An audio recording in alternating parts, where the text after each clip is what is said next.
कल रात को मैं जा रहा हूँ। जी नहीं, अभी आप ना जा सकेंगे। आग्रह, अनुरोध और आदेश के स्वर में बीना ने कहा। निरंजन के ओठों पर हल्की मुस्कुराहट खेल गई। फिर बिना कुछ कहे ही उन्होंने अपने जेब से एक पत्र निकालकर वीणा के सामने फेंक दिया और शांत स्वर में बोले, मुझे तो कोई आपत्ति नहीं, आप इस पत्र को पढ़ लीजिए। इसके बाद भी यदि आपकी यही धारणा रही कि मैं ना जाऊं, तो जब तक आप ना कहेंगी मैं ना जाऊंगा। वीणा ने सिर हिलाते हुए कहा, जी नहीं, रहने दीजिए। मैं कोई पत्र वत्र ना पढ़ूंगी और न आपको जाने ही दूंगी। हल्की मुस्कुराहट के साथ निरंजन ने पत्र उठा लिया और बोले, आप ना पढ़ना चाहें तो भले ही ना पढ़ें। पर उनकी बात को काटते हुए वीणा ने कहा, अच्छा लाइए, जरा देखूं तो सही किसका पत्र है। पत्र लेखक मेरा कोई दुश्मन ही होगा जो इस प्रकार अनायास ही आपको मुझसे दूर खींच ले जाना चाहता है। निरंजन हंस पड़े और हंसते हंसते बोले, पत्र पढ़ लेने के बाद पत्र लेखक को शायद आप अपना दुश्मन न समझकर मित्र ही समझें। वीणा ने विरक्ति के भाव से कहा, जी नहीं, यह हो ही नहीं सकता।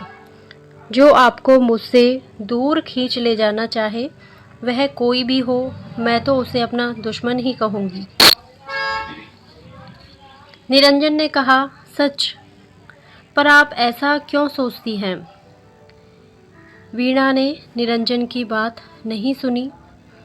वह तो पत्र पढ़ रही थी जिसमें लिखा था, मेरे प्राण, 1 महीना पहले तुम्हारा पत्र आया था।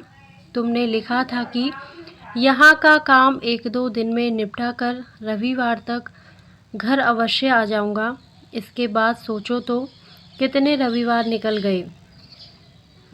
रोज़ तुम्हारी रास्ता देखती हूँ, उधर से आने वाली हर एक ट्रेन के समय उत्सुकता से कान दरवाजे पर ही लगे रहते हैं।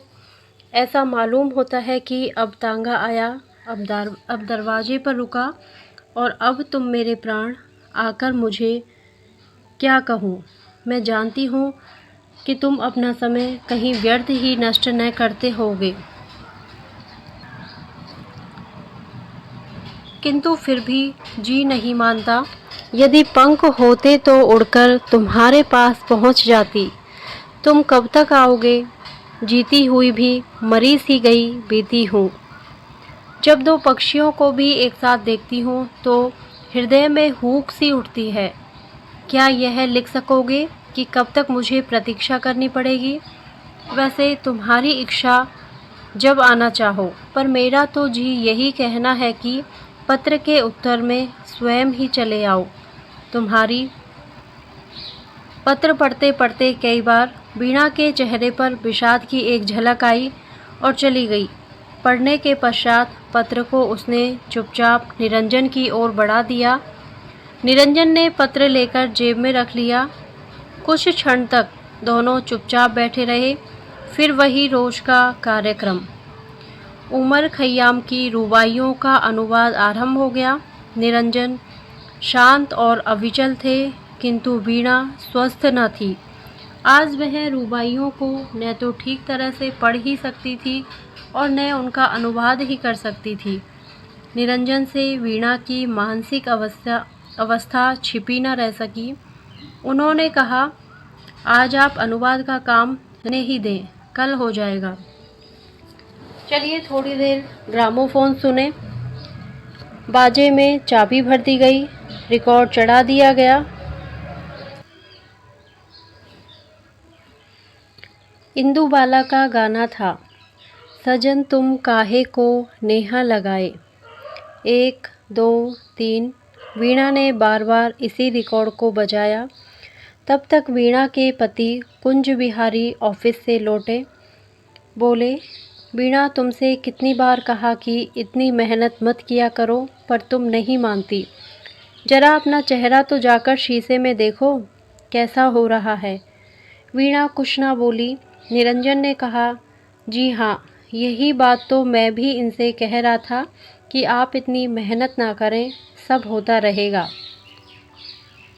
उस दिन निरंजन के जाने के बाद वीणा ने रात भर जागकर सारी रुबाइयों का अनुवाद कर डाला। अब केवल एक बार देख लेने की आवश्यकता थी।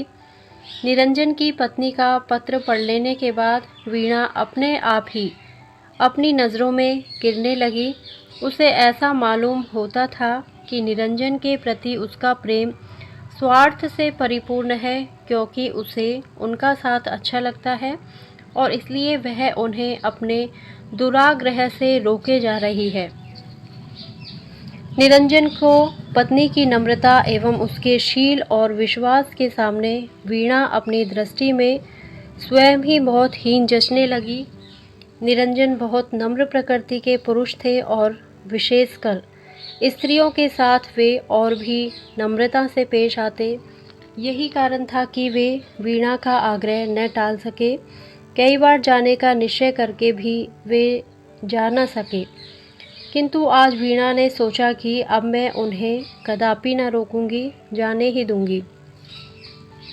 मैं जानती हूँ कि उनका जाना मुझे बहुत अखरेगा, परंतु यह कहाँ का न्याय है कि मैं अपने स्वार्थ के लिए एक पति पत्नी को अलग अलग रहने के लिए बाध्य करूं?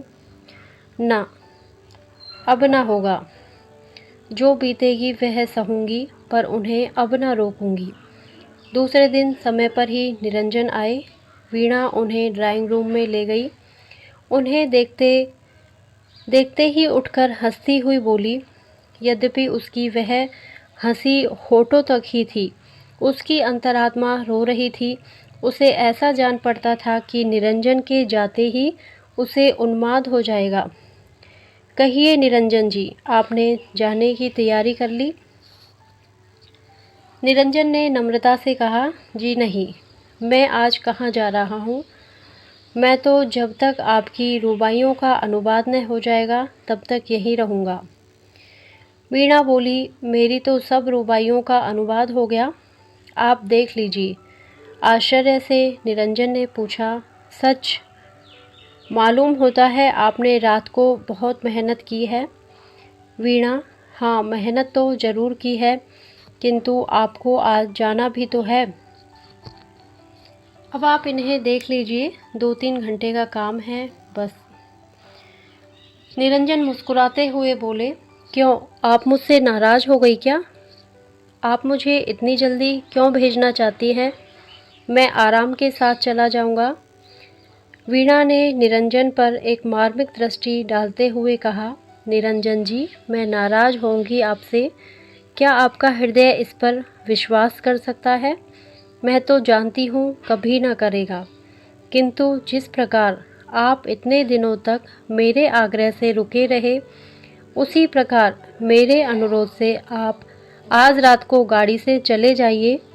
निरंजन ने दृष्टि उठाकर एक बार वीणा की ओर देखा, फिर वह अनुवाद की हुई रुबाइयों को देखने लगे। अगर आपको ये कहानी और मेरा वीडियो पसंद आता है तो प्लीज़ इसे लाइक करें, शेयर करें और मेरे चैनल को सब्सक्राइब करें। Thank you.